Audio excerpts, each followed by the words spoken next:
گیت گاؤ گے تو رحمت کے فرشتے نہیں بلکہ شیطان آئے گا, تو شادی میں برکت ہوگی یا نہیں یہ تو خود اندازہ لگا سکتے ہیں. اس لیے شادی کو شادی خانہ آبادی بنانا ہے تو حضور اقدس صلی اللہ علیہ وسلم کے طریقے کو اپناتے ہوئے بنانا ہے. حضرات محترم, اگر ہمیں زندگی جینا ہے تو مصطفیٰ جان رحمت کے کردار کو اپناتے ہوئے, ان کے قول و فعل کو اپناتے ہوئے, ان کے فرمان پر عمل کرتے ہوئے, ان کے سنت کے دائرے میں رہ کے اپنی زندگی کو گزارتے ہوئے اپنی زندگی کو گزارو. میرا یقین کہتا ہے نہ کبھی پریشانی آ سکتی ہے, نہ کبھی مصیبت آ سکتی ہے, نہ کبھی ہم مصیبت میں جا سکتے ہیں. اس لیے ہمیں چاہیے کہ اپنی زندگی کو گزارے تو مصطفیٰ جان رحمت کے فرمان پہ عمل کرتے ہوئے گزارے. آج دیکھنے میں ایسا آتا ہے کہ قبرستان ہے, قبرستان میں جانور گائے بھینس بکری وغیرہ چھوڑ دیتے ہیں, گندگی پھیلتی ہے, بکری جا رہی ہے پیشاب کر رہی ہے, بکری جا رہی ہے, اور یہاں تک کہ قبرستان میں جو گھاس ہوتا ہے ہرا ہرا اس کو بھی کھانا کوئی جائز نہیں ہے. لیکن آج معلوم ہے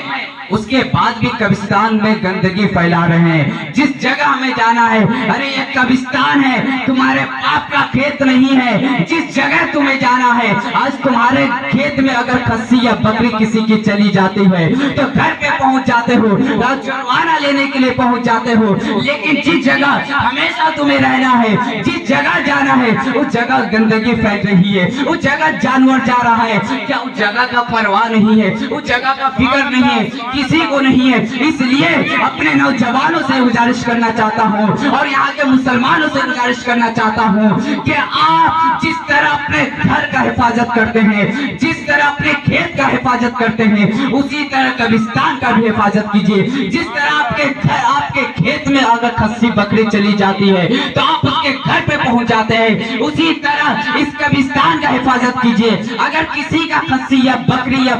کوئی جانور جائے تو اس کو ہٹائیے, اس کو منع کیجیے, اس کو بولیے, روکیے اس میں گندگی نہ پھیلانے کے لیے, اور قبرستان کو صاف ستھرا ہمیشہ رکھیے کیونکہ اسی قبرستان میں آپ کو بھی جانا ہے. حضرات محترم, آخری بات, اس کے بعد اپنی جگہ لے لوں گا. حضرات محترم, حضرت آدم علیہ السلام جو دنیا کے سب سے پہلے انسان ہے اور سب سے پہلے پیغمبر ہیں, سب سے آخری نبی حضور پرنور سرکار مصطفیٰ صلی اللہ علیہ وسلم ہے.